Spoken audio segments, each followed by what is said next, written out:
What is up, guys? My name is Thomas, and welcome back to another episode of the vlog. You're looking at a few shots of it raining inside of Caesar's Palace. Now, before you ask, there was a massive storm that caused a cave-in, and long story short, we ended up picking up. Anyhow, we weren't vlogging for this session, but I thought I'd share some b-roll with you guys, as it's not every day you see a water feature like this indoors. We're headed over to the Wynn for this one, and while it's going to take me a little bit of time to get there, thanks to the magic of editing, you're going to get there right now.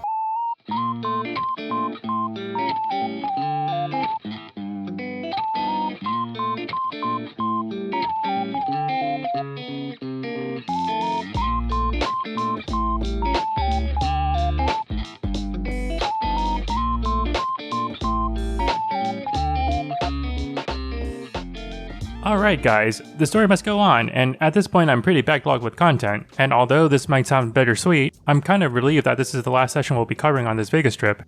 As I mentioned earlier, we're at the Wynn for this one, and we'll be covering some of the more interesting hands of the session, right before we head over to the airport to catch a flight back to LA. So, we've sat down at a 2-5 table and buy in for the max of $1,500 ready to go, but unfortunately, we're card dead for the first hour or so.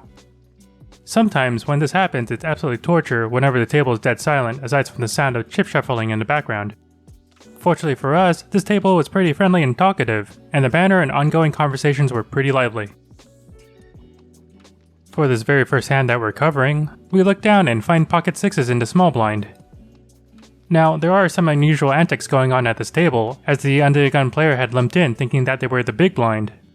Normally, I don't read too much into live reads for a multitude of reasons, but it's always interesting to wonder whether things like this happen by accident or on purpose. Call me cynical, but I've seen it go both ways before. Though in this case, it was not intentional, and it was clear that the player simply lost track of the situation.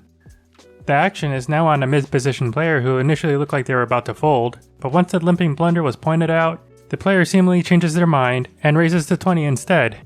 Action now folds over to us, and sixes at a minimum is a calling hand, and while the thought of raising did briefly cross our mind given the situation, we decided not to get out of line and instead make the call here. The initial player who accidentally limped in now goes ahead and mucks their hand. So we're going heads up out of position, and see a board of 8-7-7 with 2 clubs, which is a decent one, all things considering. We got 2 pair on a pretty dry board that's likely to connect with our hand a lot more than the initial raiser. We check this one over, and not too surprisingly, the opponent checks this one back. The turn card is a 3 of diamonds, which now brings in a second flush draw on this board. We lead out here for 35 for a little bit of value and equity denial, which is fine by me, as if I had any semi-fluffs here like a flush draw or straight draw, I consider doing the same. Our opponent decides to make the call without much hesitation, which I found to be a bit interesting at the time. And so we're off to a river card, hoping it's a clean one, but unfortunately it's not. It's the ace of diamonds, which completes the backdoor flush. It's not the greatest of cards, since our opponent could have easily been floating with ace highs here, but not necessarily the worst either. Action is on us, and one of the challenges of playing out of position is that we always have to act first. So in this case, without any added improvement here for our own holdings, we check it over to our opponent, who now slides in a bet of 65 without much thought. This is roughly a 60% pot size bet, which is pretty reasonable all things considering. Though, I don't know if this line makes a lot of sense here, besides our opponent banking in an ace. While there's certainly a chance that we're no longer ahead, I ponder about this one a little bit and realize that there's still some hands our opponent's gonna bluff here with that we're still ahead of. Hands containing a 9 like 10-9 or Jack-9 suited, and all sorts of other random rover cards that get here this way like King-10 or Jack-10 that don't necessarily contain an ace. So, despite it being a little thin, I decide to toss in a call. And this time our opponent announces queen high before turning over queen jack of spades. So while not a huge pot or anything, it's a pot coming towards us as opposed to away from us, and it's always great to pick up some momentum early on. For this next one, we find ourselves with a great starting hand, but in a less than great spot. We're under the gun and look down at pocket queens, and decide to open up the action to 25. The player next to act elects to put in the call, and action folds back to the big blind, who puts in the call as well. We're 3 ways to a board of King 7-5 Rainbow, and the big blind starts off by checking the action to us. This generally is a good board for us to toss in a continuation. Though being sandwiched, we're not looking to start building a pot here against these specific opponents, so we check this one over, and the player to our left tosses in a bet of 30. The big blind now gets out of the way, and for less than a half pot size bet, we're not going anywhere just yet, so we make the call. The turn is a jack, and when we check this one over again, Our opponent continues here for a modest $45. I don't know, this player hadn't been very active at the table, and to be honest, on such a dry board, I think we can probably conclude that his bet here just indicates that he has a king here all day long. While there's still some hands like ones containing a 7 or 5 that we're ahead of, if I were to be honest with myself, this specific player just doesn't have much of this here, so usually we should just be cutting this one loose and moving on. But we're still talking about this hand, so that's clearly not what happened, so we put in another call and see what transpires on the river. The 9 of spades comes on 5th street, followed by another check by us, and when the opponent checks this one back, we're thinking that this might be one of those times where queens are good here. But to no surprise, we were way off, as the opponent tables a good old king 8 of hearts for the winner. Moving on, we find ourselves in the next big blind with ace queen off. First act limps in, and we have a mid position race to 20. There's one caller in late position before action gets over to us, and we have two options here, to either raise or call. And this time we decide to put in a call, and the under the gun player follows suit. 4 ways, the flop comes down queen 5 deuce with 2 hearts, which is a pretty good one all things considering. The action checks over to the original raiser, who continues here for a bet of 50. The cutoff calls, and with top pair and some backdoor opportunities, we're not going anywhere either. Surprisingly though, the undergun player also makes the call. We're still 4 ways to the 6 of clubs on the turn. When the action fully checks around here, we're pretty confident that we have the best hand heading into the river, which is now the 9 of hearts.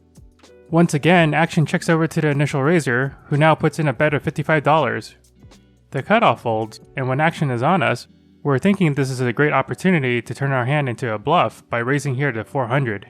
We're holding top pair, but more importantly we're holding the ace of hearts, so this player can never have the nuts on this board. Now, it is rather questionable whether this is truly a great hand to turn into a bluff, since the hand has a decent amount of showdown value. In either event, the undergun player folds, and now action is back on the mid-position player. And at this point, something unexpected happens as the dealer reveals that the initial bet on the river wasn't 55, but instead 155, by exposing a black $100 chip at the bottom of the bet. Clearly this was an error on my part, but nevertheless, pretty disastrous, because this would mean my raise on the river was effectively a min-raise.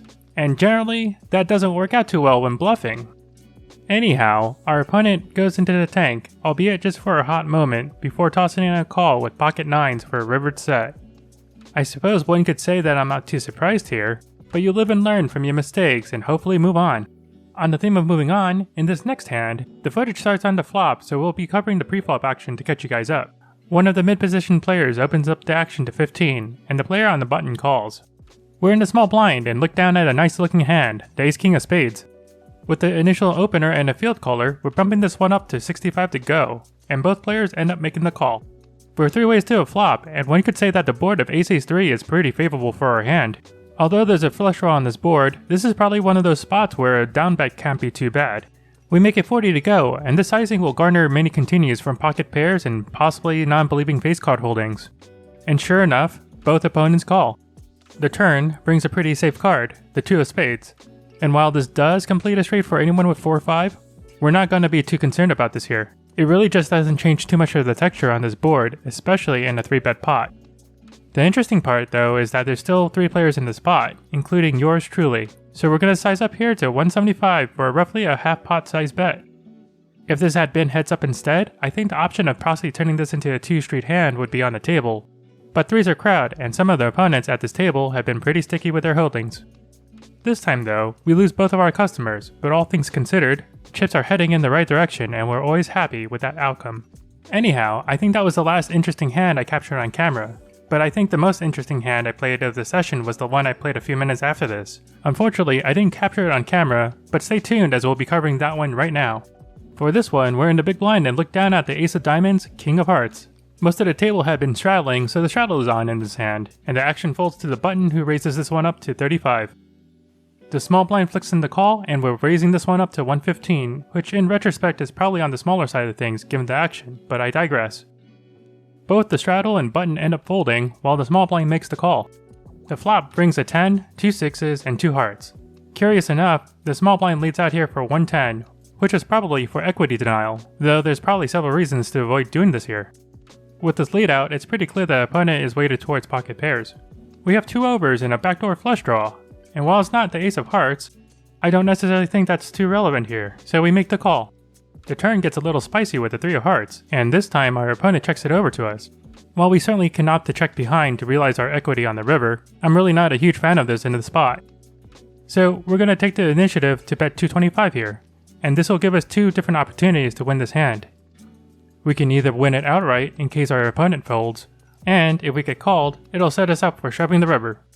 After some brief deliberation, our opponent decides on a call. The river card is an interesting one, the Queen of Clubs. We would have preferred not seeing a queen here, though when the small blind now leads the river for 200, it's a bit of a curious situation. In the moment, a ton of different ideas were racing through my mind, but if you think long, you usually think wrong, and in this case, the queen isn't the worst card out there given our opponent's line. So we pull the trigger and shove over the top for 675 more. The small blind now goes into a long tank, and while this is going on, we're wondering to ourselves how we got ourselves into this predicament. In hindsight, I really don't like this play all too much, though at the time it felt like the right one to do. About a minute goes by, and the small blind decides on a fold, which is a sign of relief for us as we scoop this one in. That does it for this particular Vegas trip, and I'll post the results of the session on screen. Before we wrap this one up, I wanted to wish everyone a happy holidays as the year winds out. We'll be covering some hands from Ocean's 11 during our next vlog, so stay tuned. If you made it this far and haven't done so already, consider smashing that like button and subscribing if you think I've earned it. It really does help support the channel, and hey, if you catch me around your local poker room, don't hesitate to stop by and say hi. Catch you guys on the next one.